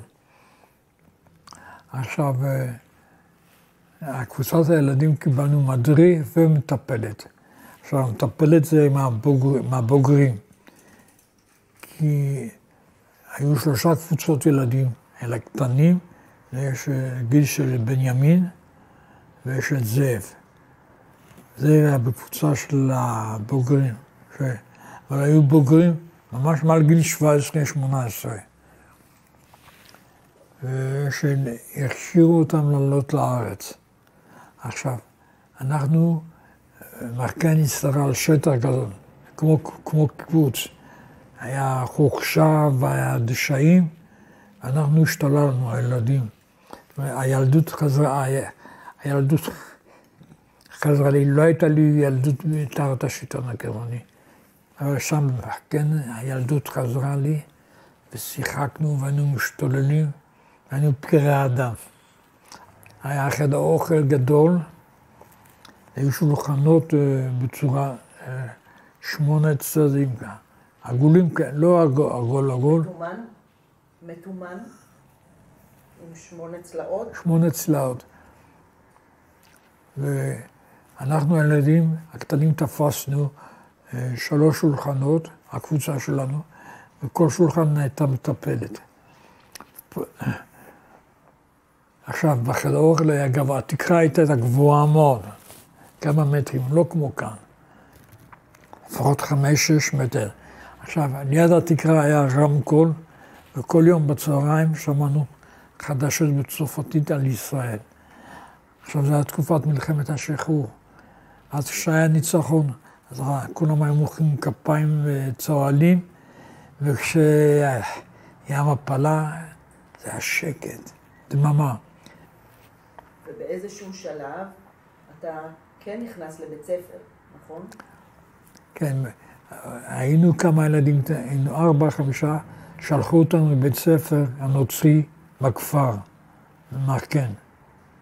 כי ההכשרה הייתה באמצע הכפר. בבית ספר התייחסו יפה, אבל בהפסקות, הבני נוער, האנטישמים הכי גדולים זה היה בני נוער. זה לא היה מבוגרים ולא ילדים. הם היו, היה לנו ברד, אז הם מעיפים לי את הברד על הרצפה, אז הם היו משחקים כדורגל עם הברד. לא נתנו לי להרים אותו. עד שנמאס לנו, ועזבנו את הבית ספר בלי להודיע, וחזרנו להכשרה, ונכנסנו למרק נויר. אז הוא אמר לנו, היום אין לי מה לעשות, אין בית ספר, אין כיתה בשבילכם. מה אמרתם לו? מה אמרתם? בהפסקת מתעללים בנו. משהו כזה. אז הוא אמר, היום אין לי כיתה בשבילכם, אבל מחר כבר יהיה לכם כבר כיתה, אז תלכו לשחק, מחר יהיה לכם כבר בית ספר. בבית המחרת היה כבר כיתה, והיינו כמה ילדים, לא הרבה. היה לנו מורה ומורה. המורה הייתה חמודה. הייתה בחורה צעירה בלגית. והם לימדו אתכם את כל הלימודים הכלליים, נכון? כן, לפי תוכנית של משרד החינוך הבלגי, עד הצהריים. בצהריים אחרי האוכל, למדנו עברית, תורה ותנ"ך. החגים, אני זוכר אותם אחד-אחד. בפורים עשינו הצגה, הקבוצה, והייתי צריך לבחור את האנשים. אז כל הזמן עשיתי ככה, כולה. בסוף באה אסתר, שזו הייתה ילדה חמודה מהקבוצה שלי, אז לקחתי אותה ביד והלכתי לקדמת הבמה, ואז כולם מחאו לנו כפיים. חנוכה, היה חג, כמה שבועות לפני החג, המטפלת הייתה שואלת כל אחד איזה מתנה הוא רוצה, קדמי חנוכה. אז כל העולם, אני רציתי חוברת טינטין, ואז כשהגיע החג בערב, חדר אוכל היה סגור, פתחו אותו, נכנסו כל השולחנות עם מפות לבנות, והיה לנו מקומות קבועים. אז כל אחד הלך למקום שלו, מצא את המתנה, מה שהוא ביקש. ועל השולחן הייתה חנוכיה, והיה גם כן קופסה ענקית של פרלינים. ועל יד כל צלחת היה סביבון. אז שיחקנו ערב חנוכה, כולם בסביבון על פרלינים. אז מי שהרוויח, היה לו מלא פרלינים. הערב הזה זכור לי, כי אני כל הזמן הפסדתי את הפרלינים שלי. פסח, וכולם התכוננו לזה, החיפוש, החמץ בפינות עם נר, והשולחן היה ערוך בחדר אוכל בצורת אות חטא. בראש היה יצחק ניהל את הסדר. הילדים הקטנים היו בקצוות. אני החלטתי שאני גונב את הפיקומן, אז ירדתי אל הברכיים ומתחת לשולחנות עברתי עד המרכז. אז בדיוק כשאני מגיע כבר ליצחק נולר, אז לילי מוציאה את האפיקומן מהכרית שהוא שם מגרבי, ונותן לאחד הבנות של קבוצה של ג'ימי. אז אני חזרתי בחזרה, וזהו. אז היא, כשהיא החזירה את האפיקומן, היא ביקשה ראי לאולם השינה של הבנות. אז אני כעסתי מאוד. אמרתי, למה שלא ביקשה כדורגל? כדורגל שנוכל להשתולל בזה. עכשיו, החגים במרקן כל כך השפיעו עליי, כל כך התרשמתי מהם, שהיום אני לא דתי, אבל אני מסורתי, זה רק הודות לחינוך שהיה לי במרקן. מה קרה בחופשות, בקיץ? אנחנו שלושתנו לא יצאנו לחופשות. לא היה לנו בני דודים ולא דודים. מי זה שלושתנו? זאב, ג'ימי ואני. אז שמו לב לזה, אז לילי באה אליי וביקשה ממני, שאלה אותי אם אני מוכן לבוא איתם לבריסל, אצלם לשבוע ימים. אמרתי לה שכן. אז נסעתי אליהם, הייתי בבריסל אצלם בבית. עכשיו, יום ראשון נסענו לאנטוורפן לבקר בגן החיות, ואחר כך... מי לקח אותך? מי לקח אותך? יצחק. יום אחר, לילה אחר, הלכנו לקולנוע. היתר אני כבר לא זוכר. פעם טיילנו באחד הגנים של ברוסל, זה עם לילי טיילנו. היה לכם גם עוד אורח אחד מאוד מאוד חשוב שהגיע. כן, זה היה הרב הרצוג. תספר על הביקור. יום אחד הודיעו לנו שהרב הראשי מישראל בא לבקר. זה הסבא של הרצוג, של הנשיא הנוכחי. אז אחרי ארוחת צהריים הסתדרנו בשורה, ואני רבתי עם הייתי בקצה, ממש רבתי, דחפתי את האחרים כדי להיות ראשון. בסוף הרב הרצוג הגיע עם מכונית צרעת, ירד איזה מישהו במדים של הצבא הבריטי, יחד איתו. אז הרב הרצוג צעק, היות והייתי הילד הראשון בשורה, לחץ לי את היד ושאל אותי כמה שאלות, ואני לא זוכר מה שעניתי לו, אבל אחר כך הוא עבר את כל הלחץ יד לכולם. אני רוצה להבין איך זה שאירן נשארה אצל המשפחה הנוצרית עד 18, ואתם לעומת זאת יצאתם והגעתם למרקן. אירן הייתה בת חצי שנה, ואימא מסרה אותה לשכנים שגרו למטה, והם העבירו אותה להורים שלה, השכנה, מלמטה, העבירה את אירן להורים שלה שגרו בכפר. ושם היא גדלה למעשה. משפחה נוצרית. משפחה נוצרית, כן. הם לא רצו שנתקשר אליה, שיהיה קשר בינינו. אבל אני זוכר את פעם אחת, נסענו עם זאב, בנימין ואני נסענו לבקר אותה, את הילדה הקטנה יפה עם טלטלים בלונדינים. זה מה שאני זוכר אותה כילדה קטנה. עכשיו, ג'ימי רצה להביא לה בובה. אז הוא במתנות, הוא ביקש בובה. במרקן. במרקן. ונסע לבקר אותה. מי לקח אותו? הוא נסע לבד, הוא כבר היה בן 13-14, זה כמה. הוא נסע לבד לשם, אבל הם לא נתנו לו להיפגש איתה, ואז הוא נורא כעס וזרק את הבובה, והבטיח לעצמו שהוא לא יקנה יותר שום דבר. פילה עשתה מאמצים עילאיים, והיא אמרה שכל כך רצתה להביא אותם קרוב למוישלה ולג'ימי, אבל המשפחה סירבה בתוקף. הם אמרו שאימא של משה מסרה לה אותה, והם רוצים לגדל אותה והיא תישאר אצלם. ולא ויתרו, ואפילו פילה אמרה שהם רצו פשוט לחטוף אותה. אבל הם פחדו כן מה יהיה כן עם השלטונות, ונאמר לנו שנערך איזשהו משפט, אבל מכיוון שבלגיה ארץ קתולית, לא ויתרו עליה. ואם אנחנו מסכמים, מה הייתה מרקן בשבילך? הכל. קשה לי להסביר את זה. מרקן החזירה לי את הילדות.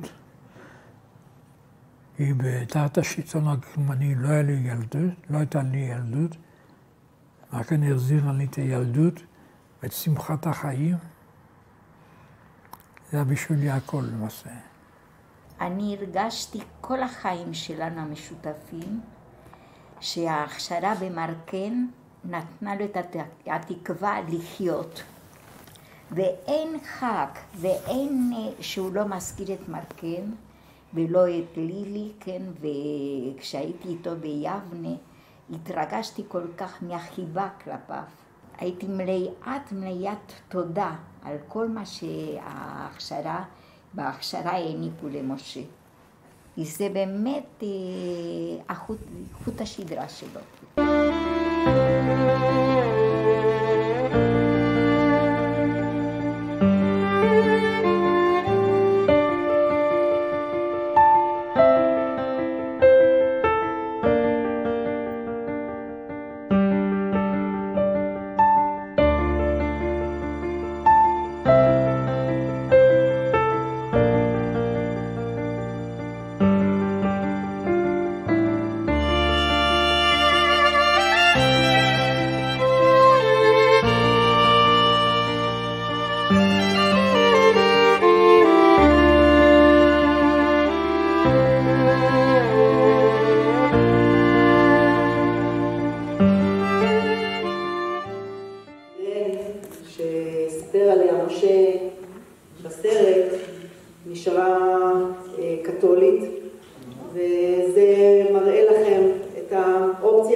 שלא תמיד זה מצליח, ומה קורה לדורות הבאים.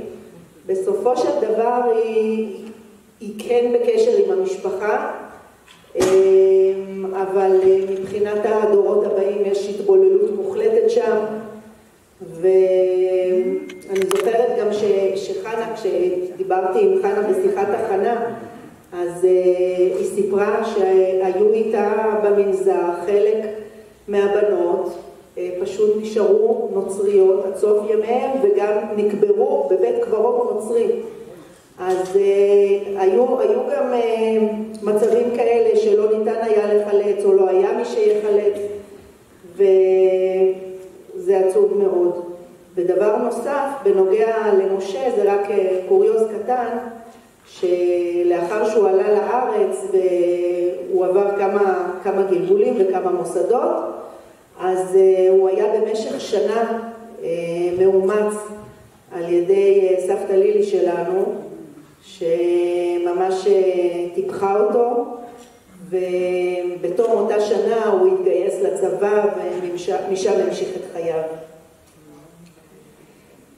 אז אחד באו הילדים מהמנזרים ובתי יתומים, ביניהם כאלה שסמכו על האפשרות לשוב ולחיות בין ילדים יהודים, ואחרים אשר בעל כורחם הובאו לכאן על ידי קרוב משפחה.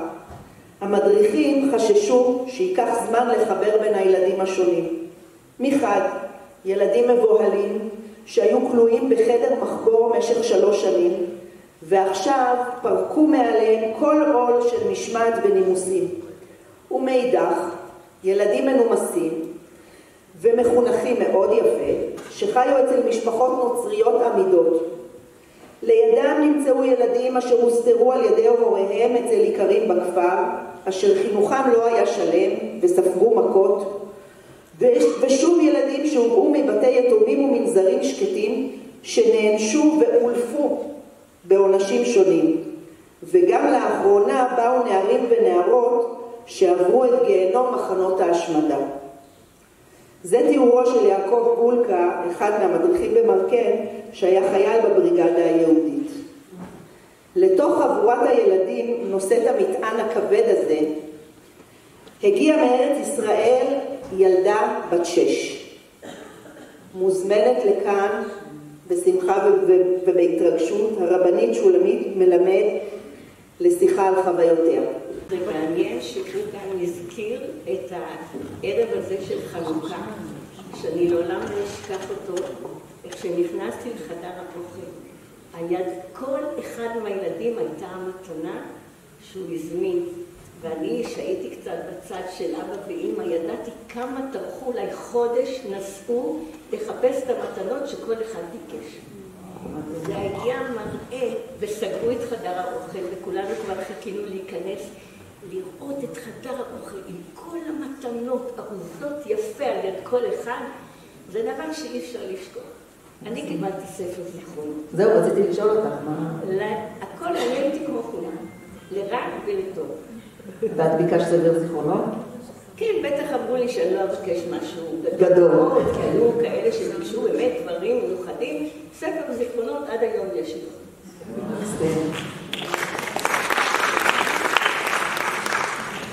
טוב, אז כמו שאני מניחה שרוב האנשים יודעים, שאת ביתו של דוקטור יוסף בעל, זיכרונו לברכה, שהגיע לנהל את המוסד במרקן, איך למעשה ההורים שלך מגויסים למשימה הזאת? יעקב גולקה מהבריגדה, הוא היה אחד המדריכים במוסד. אבא שלו במושב כבר כמה שנים היה לבד במשק, והיה לו מאוד קשה, הוא ביקש מיעקב לחזור כבר. אז אמרו לו, בבקשה, אבל תביא מישהו במקומך. וגם אבא היה, שניהם היו מאותו מוסד, נו, אז את מי מצאו? מצאו את יוסף בעל. אנחנו גרנו בצריף עם סבא וסבתא, אחי ואחותי התאומים ואני. מותר היה להביא רק ילד אחד. אז סבא וסבתא עם אחי ואחותי התאומים נשארו בשדה הקור, ואבא ואמא ואני נסענו לשליחות. ואם יעקב לא היה מוצא מישהו במקומו, היה צריך עדיין להישאר עד שימצא הממלא מקום. ונסענו. זה הרוויח. אז מתי מבחינת שנה, תאריכים, אתם מגיעים פחות או יותר למרקן? אני חושבת שזה היה בתחילה בין 46 ל-47, אני לא זוכרת בדיוק. אני רק יודעת שכבר בנסיעה, אמא מאוד הכניסה לי את ההרגשה שאני גם בשליחות. וכאן אני רוצה לתקן משהו שקודם שמעתי ממישהו. כבר בהתחלה אמא אמרה לי, את לא תוכלי להיות איתנו בחדר. את ישנה עם כל הילדים, אוכלת איתם בחדר אוכל, הכל כמו כולם. אי אפשר שיהיו שם ילדים יתומים, ופתאום ילדה אחת הולכת אל ההורים שלה. אין דבר כזה. את חיה עם כולם. ואני מאוד הרגשתי, מאוד הבנתי את זה, מאוד הזדהיתי עם זה. וכאן מגיע הערב הראשון, הלילה הראשון, הם ראו, הגיעה איזו ילדה תמימה מהארץ, והם התחילו להתחרות ביניהם כל אחת, לספר לי כמה היום ונורא מה שהיא עברה. והם הפליגו בתיאורים, איומים ונוראים, התחלתי קצת לפחד. האלה שהיו איתי בחדר, אחת הייתה מלאה עם פצעים, אחת לא הייתה לה עין, עוד לא סידרו לה. אז תראי, התחלתי לפחד ולא נרדמתי, ואז כן יצאתי מהמיטה, עזבתי את הבית של הילדים, הלכתי עד לחדר של ההורים ודפקתי, ואמא יצאה ואמרה, אבל שולמית, אנחנו החלטנו, אנחנו דיברנו על זה שאת לא יכולה להיות איתנו ואת צריכה להיות עם הילדים. ובת שבע המדריכה כבר הגיעה כי היא ראתה שם מיטה ריקה, וכשהיא ראתה אותי אמרה, אז אמא היא אמרה לי, אמא, שולמית נשארת אצלך? אז אמא אמרה לו, שולמית חוזרת כעת לישון עם הילדות. וחזרתי איתה ויותר לא ביקרת אותה בלילה. לא הברזתי.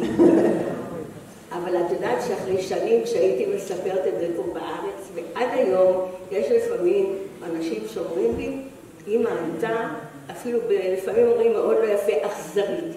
או אמא הייתה אמא קשוחה. או יש כאלה שאומרים, אני לא הייתי יכולה לעשות את זה. אחרי שנים קיבלנו ספר, לא אחד אפילו שניים, מאנשים שתיארו את מרקל וסיפרו על אמא, איך שהיא בעצם הייתה להם כאמא. זה לא היה קורה אם אני הייתי מגיעה והייתי אצלה בבית. בעיניי לפחות זה גדלות נפש מצידה, ממש.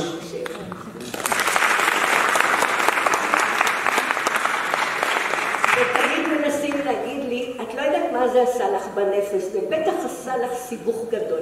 אמרתי, לא, זה עשה לי שצריך מאוד להתנדב. ולראות את האחר. כן, ולראות את האחר, זה מה שזה עשה לי.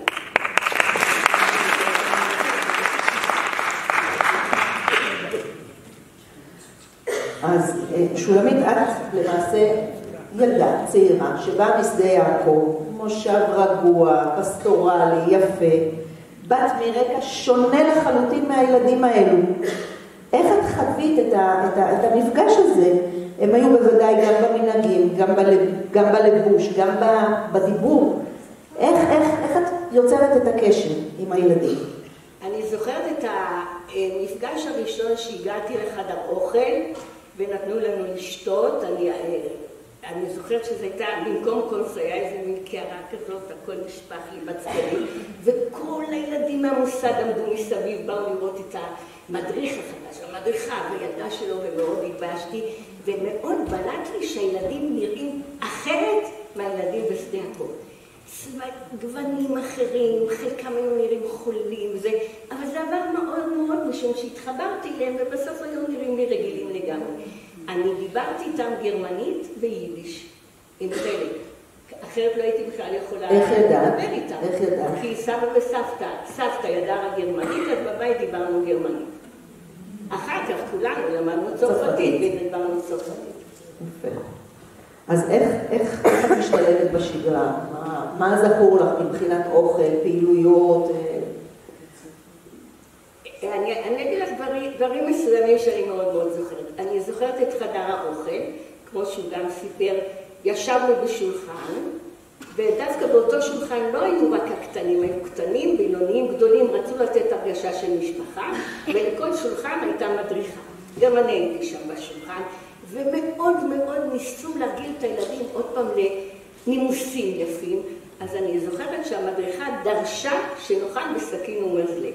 אני לא הצלחתי לאכול בסכין ומזלג, וכל מי שלא אכל בסכין ומזלג יעשתה לו ככה על היד. עד היום אני אני לא מצליחה לאכול בסכין. אני תמיד מבקשת כך. אבל אני אומרת, זה כל כך בלעד, ואני כל הזמן ניסיתי, אבל לא הצלחתי. אבל כל כך רצו להרגיל אותם, כי היו ילדים שאכלו בידיים, ולא ידעו איך לאכול. נורא ניסו להרגיל אותם להיות רגילים. אני גם זוכרת שאבא, יש את התמונה הזאת שרואים אותו במשך, אני לא יודעת מה יש לו ביד, הוא כל ארוחת צהריים סיפר חדשות. אני חושבת שכבר בעברית, אולי הוא גם לפעמים תרגם בצרפתית. יום אחד הוא סיפר שמחאו כפיים כשדיברו על מלחמת השחרור. אני זוכרת שפעם אבא סיפר שתפסו אחד מהצוררים הנאצים והוציאו אותו להוביל. כל חדר האוכל מחא כפיים, הם עמדו על כיסאות ומחאו כפיים. ואני, הטמבלית משדה הקור, אומרת להם, בנפול אויביך, תשמעי, הם כמעט תרבות, תטרפו, וזה, חבאתי תחת השולחן.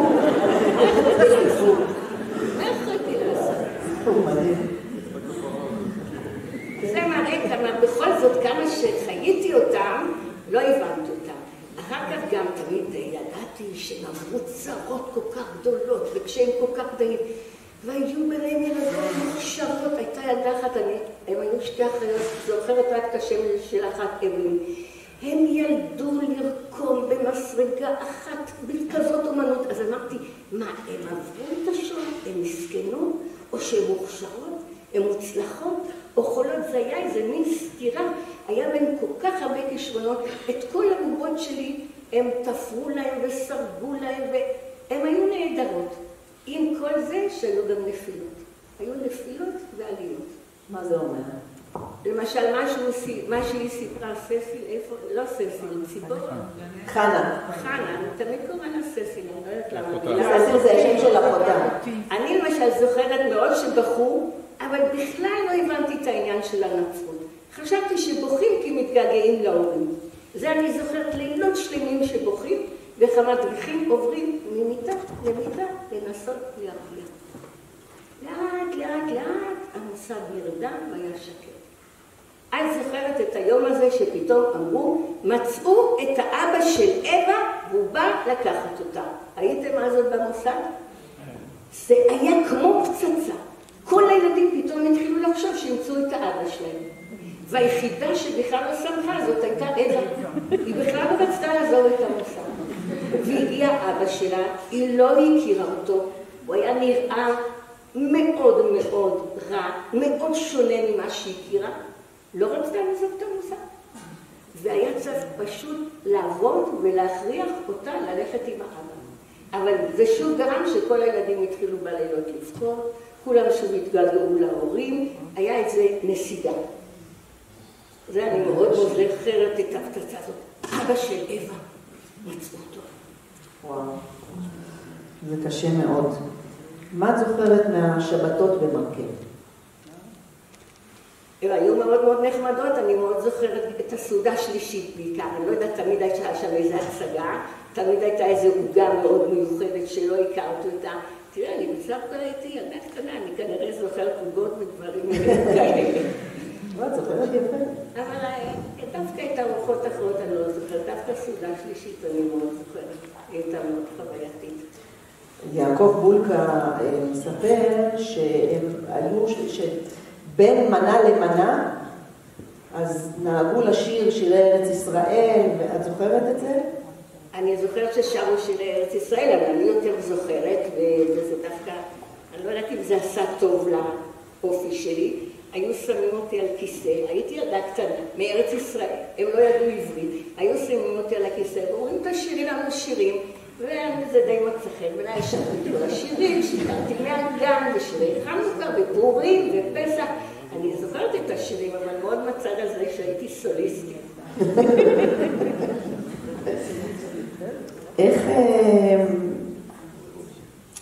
את זוכרת את היחס או את הדיבור כלשהו עם ילדים שדבקו באמונה הנוצרית שלהם? זהו, את הנקודה הזאת כנראה לא מספיק הבנתי. לא, ממש לא זוכרת את זה. אני אולי זוכרת שהיה להם את השרשרת. עם הצלב? עם הצלב, אולי אפילו לא ידעתי מספיק מה זה צלם. ואני לא יודעת אם הבנתי את התפילות שלהם. ואולי אמא אמרה לי, תראי, יכול להיות שהם עוד מתפללים גם תפילות אחרות, אני לא צריכה כל כך לשים לב לזה, להתרגש מזה. לא. אני זוכרת שבחרו, לי היה נראה כי הם התגעגעו מאוד להורים שלהם ולבית שלהם, או סתם היה להם לא טוב. אני גם זוכרת שמאוד יורשים אותי, שתמיד כשהם היו אחיות, והיו שם כמה זוגות של אחים ואחיות, היה להם יותר טוב. כן, זה היה מעגל תמיכה. כן. איך השתלבת בלימודים? את למדת עם כולם, נכון? אז לפני הצהריים למדתי בבית ספר הצרפתי, שהוא היה מאוד מאוד קשוח. אחרי הצהריים אני הייתי משוחררת, אני ידעתי מצוין עברית, ואמא לימדה אותי בדרך לקרוא. אני הייתי בכיתה א' בעצם, אז יכול להיות שאפילו כבר קראתי קצת פרשת שבוע ותנ"ך, אבל לא הייתי צריכה ללמוד. הבית ספר הצרפתי היה מאוד מאוד קשוח, כל חודש היינו מקבלים תעודה. החברה שלי בינה, שהיא כל הזמן הייתה צריכה לתרגם לי את מה שאומרים, ואני, כי דיברנו ופטפטנו, קיבלנו תעודה מאוד רעה בחודש הראשון, השני והשלישי, והמנהל היה זורק את התעודה על הרצפה אם היא לא הייתה טובה, וצריך לסחול ולקחת אותה. זה נורא. זה נורא, אבל זה מה שהיה. אז 3 חודשים זכרת. חודשיים וחצי. ואיך אמא שלך משתלבת בעשייה במרקם? כי אבא שלך הוא המנהל, אז... אבל היא הייתה מורה, והיא הייתה מורה מצוינת. הם שניהם היו מורים. היא לימדה עברית, לימדה תנ"ך, לימדה לשון, לימדה את הכל, והיא מאוד מאוד התעסקה עם הילדים. עובדה שמאוד זכרו אותה, לא פחות מה שהייתה. יש לך איזה משהו שאת זוכרת, איזו חוויה מיוחדת שאבא שלך סיפר לך? אני זוכרת חוויה מיוחדת, אבל לא דווקא שאבא סיפר. אני ישבתי עם אמא ליד התופרת, אתם זוכרות את אסתר צין? היא הייתה תופרת, היא הייתה מאוד, דרך אגב, כל הצוות גם היה ניצולי שואה. כל הצוות, וגם בהם היה צריך לטפל, לא היה קל תמיד. היא הייתה חברה גם של אמא, אני יושבת, הם תופרים, היא אולי תופרת, אמא קצת עוזרת לה, והיא מספרת לה את הסיפור שעשה לה רושם לכל החיים, איך היא נפרדה מבעלה. היא הייתה, המראה שלה היה מאוד מראה של גויה, היא הייתה ג'ינג'ית ועם עיניים כחולות וכזה, ובעלה כנראה היה נראה בדיוק יהודי.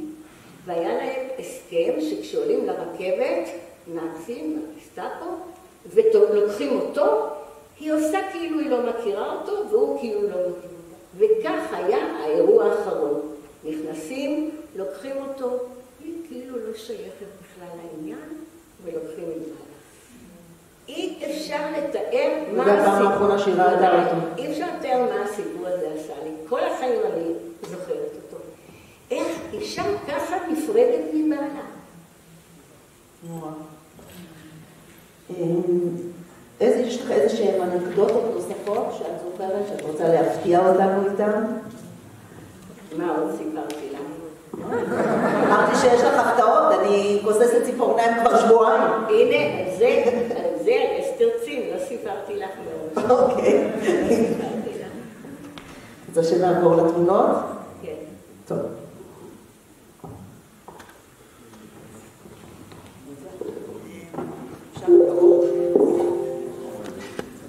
אולי דרך התמונות אני אזכור את הדברים. בית ספר. זה בית ספר. זה המוסד. היו שני בניינים, אחד מול השני. וכנראה בחצר, הילדים משחקים, הנוער. וגם החצר. עכשיו, אני לא יודעת אם אתם יכולים לראות אותי שם למעלה, אין לך סרגר או משהו. אני קצת איחרתי לתמונה הזאת, אבל נורא פילקו אותי, אז מישהו שם למעלה אמר, לא, בואי, ולקח אותי על הכתפיים, אבל בסוף אותו בקושי רואים. וכאן למטה זה חברות שלי. מה זה המבנה? זה המבנה. זה הבניין הראשי או בית הספר? זה המדרגות, הנה בצד אבא שלי. המדריך הנהדר. הנה כאן אוכלת, מסכנה, לא מסתדרת. הנה המדריכה שלנו, אוי, למה רצת כבר? איך קראו לה? סולונג', אתם זוכרים? היא הייתה נורא יפה ונורא נחמדה, נורא אהבתי אותה, אפילו שהיא תמיד נתנה לי מכה על היד. הנה באמצע אני נמצאת עם שתי החברות שלי, יהודית ובינה. כולם אבל היו יותר גדולות ממני, אני הייתי בשנתיים קטנה מכולם. היה תחרות תמיד בבוקר מי קם ראשון, והיה לנו נורא קשה להתחרות עם כולם, אז בינה ואני הלכנו לישון עם הבגדים שאף אחד לא יראה, ככה התכסנו, ובבוקר היינו ראשונות, לבושות. זאתי בינה שם בצד. היא גם הגיעה לארץ. אני חושבת שזאת פה למטה עם המשקפיים, זה זו שסרגה לי את כל הדברים הכל כך יפים. זה החדר אוכל, שהוא היה מקום נפלא. כל כך יפה טיפלו בחדר אוכל, עם מפות. הכל היה נראה כזה כמו משפחה נחמדה, כל כך נקי, כל כך מסודר. הנה אמא שלי, השקיעה הרבה מאוד במוסד. זה הקראת החדשות, לא? מה? זה הקראת החדשות. לא, זה לא אבא שלי, זה רק האמא. לא, אני אומרת שמקריאים את החדשות. אני לא חושבת. זה הצוות. עכשיו, זה הצוות שלנו, זה הצוות של מרקן.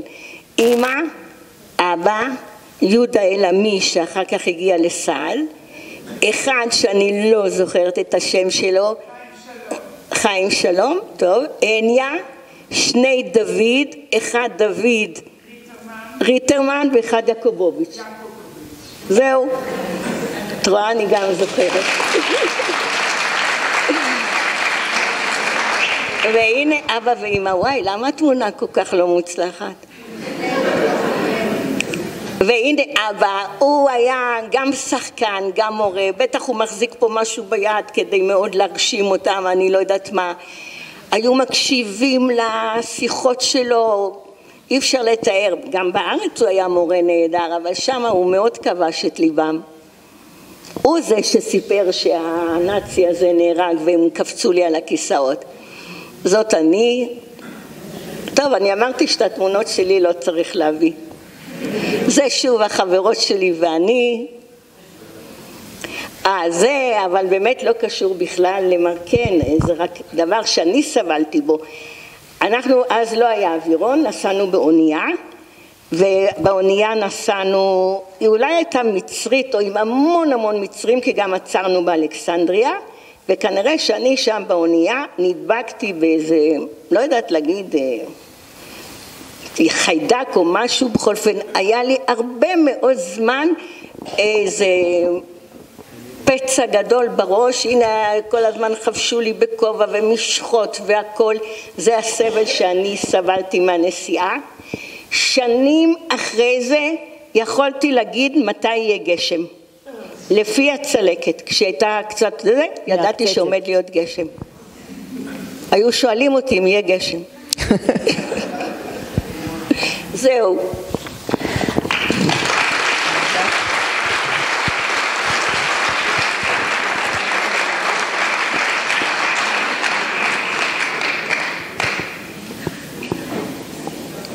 לא, אל תלכי, יש לנו עוד שאלה אחת, רגע. עוד שאלה אחת, כן.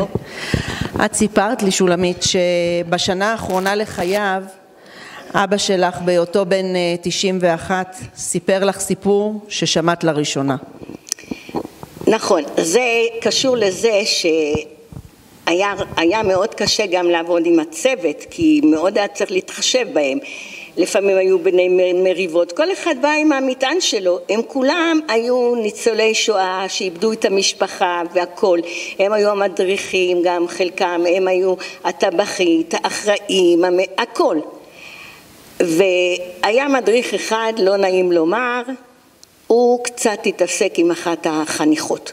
חניכה מאוד מאוד רגישה, שכל כך הרבה עבדו להחזיר אותה לחיים וזה, ופתאום הייתה ירידה איומה ונוראה בגלל היחסים איתה.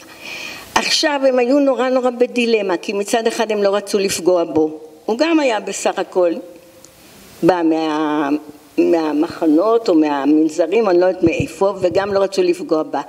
אז לאבא עלה הרעיון שאולי יעבירו אותו למוסד של בנים, ושם הוא ידריך. וזה מה שעשו, כמובן זה היה בעצה עם יצחק קנולר, והכל עבר בשקט. אממה, זה היה מדריך שמאוד מאוד אהבו אותו, והם נורא כעסו שאבא פיטר אותו, עד כדי כך שהם עשו לו ממש הפגנה. על יד החדר שלו כתבו, קינאת במדריך הזה, למה גירשת אותו, למה סילקת אותו, ממש, ואבא לא אמר מילה. הוא לא רצה להגיד להם, היינו צריכים להוציא אותו בגלל מעשים כאלה וכאלה, אבל בסך הכל מאוד פגעו בו. וואו, טוב. כמו שאנחנו יודעים, איפה שיש בני אדם, יש מורכבויות. תודה רבה. יום השנה לנפילתו של יצחק קנולר ז"ל, שנהרג בט' באייר, 4 ימים לאחר קום המדינה, בעת שהמצרים הפציצו את התחנה המרכזית, והוא בן 56 בלבד. אז אני מזמינה את מעוז כהנא ללמד פרק משניות קצר לזכרו, ולאחריו את מנחם כהנא שיאמר קדיש לעילוי נשמתו. תודה. אני אקרא משנה ממסכת אבות שנראית לי מתאימה לאירוע, אבל לפני כן אני אגיד שבגמרא כתוב שהאדם צריך לשאול את עצמו מתי יגיעו מעשיי למעשי אבותיי, וכן, ערב כזה הוא באמת מרגש, מזכיר מעשים של אבות ומאתגר. חסידים מפרשים את האמירה הזאת, מתי יגיעו, אי אפשר להגיע למעשי גבורה כאלה, יגיעו לא מלשון הישג אלא מלשון נגיעה, מתי יהיה לי בהם נגיעה וחיבור וקשר. אני חושב שזה אולי מה שאני לפחות מרגיש בערב כזה. הלל ושמאי קיבלו מהם, מסכת אבות פרק א', הלל אומר, הווה מתלמידיו של אהרון, אוהב שלום ורודף שלום, אוהב את הבריות ומקרבן לתורה. הוא היה אומר, נגד שמה עבד שמה, ודלא מוסיף יסף, ודלא יליף קטל החיה, ודהשתמש בתגה חלף. הוא היה אומר, אם אין אני לי מי לי, וכשאני לעצמי מה אני, ואם לא עכשיו, מתי. יתגדל ויתקדש שמי רבה, ועלמד דברי חיותי וימיך לקותי, בחייכון ובימיכון ובחיי דכל בית ישראל, בעגלה ובזמן קריב, ואמרו אמן. אין יש שמי רבה מבורך, יתברך וישתבח ויתפאר ויתרומם ויתנשא ויתהדר ויתעלה ויתעלל, שמי דקודשה בריחו, העלה מכל ברכתה ושירתה, תושבחתה ונחמתה, דאמירן בעלמה ואמרו אמן. יהי שלמה רבה מן שמעיה וחיים עלינו ועל כל ישראל ואמרו אמן. עושה שלום מרחומיו, הוא יעשה שלום עלינו ועל כל ישראל ואמרו אמן. אני רוצה לנצל את ההזדמנות הזאת להודות לכל הנוכחים, בין ילדי מרקן, צאצאי מרקן, כל המשפחה המורחבת שלנו שטרחו ובאו לכבוד זכרו של סבא יצחק. כמובן שאי אפשר לא להודות גם לחנה כהן, גם לשולמית מלמד, הדברים שלהם מאוד מאוד נגעו ללב, ומתן ברזילי והמנחה עשתה את זה בצורה מאוד חיננית, ועל מארגן הערב והיוזם שלו, שאסור להגיד את השם שלו, אבל קוראים לו דביר. טוב, אני מזמינה את ציפורה וייס שוב לנגינת הפסוק מירמיהו, קול ברמה נשמע.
הזה זכינו לשמוע רק מקצת מסיפורי מרקן.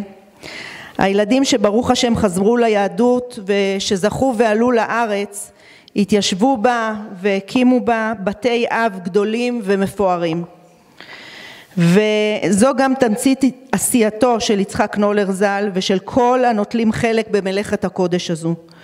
שלא די שניצלו הילדים ונשארו חלק מעם ישראל, אלא שבזכות מעשיהם נוספו עוד משפחות רבות לעם ישראל, שאילולי כן אולי היו עשויים להיגרע מעם ישראל חלילה.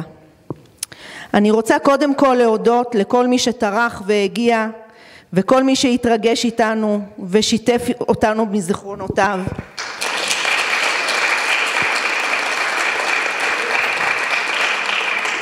תודה רבה לדביר כהנא שהגה, יזם ועמל על ארגון הכנס, ולמתן ברזילי שטרח ותרם מידיעותיו וקשריו לקראת הערב. הודעה למי שמעוניין בקובץ של ספר לזכרו של יצחק נולר, אז הוא מתבקש להיכנס לקישור, אותו קישור שנשלח לכם עם ההזמנה, להיכנס לאותו הקישור, לציין שם שאתם מעוניינים בספר, ואם תציינו את המייל אז הוא יישלח אליכם. ולפני שאנחנו חותמים את הערב ומתפזרים איש איש לביתו, אז בבקשה תישארו לצילום של תמונה קבוצתית של חניכים, מורים ובני המשפחות של אותם חניכים ומורים וכל מי שקשור למרקן, וכמובן גם צאצאי שבט קנולר על כל ענפיו. ואנחנו מתרכזים שוב למטה במבואה שבה התכנסנו בתחילת הערב. אז תודה רבה רבה לכם, לילה טוב וסעו בזהירות הביתה.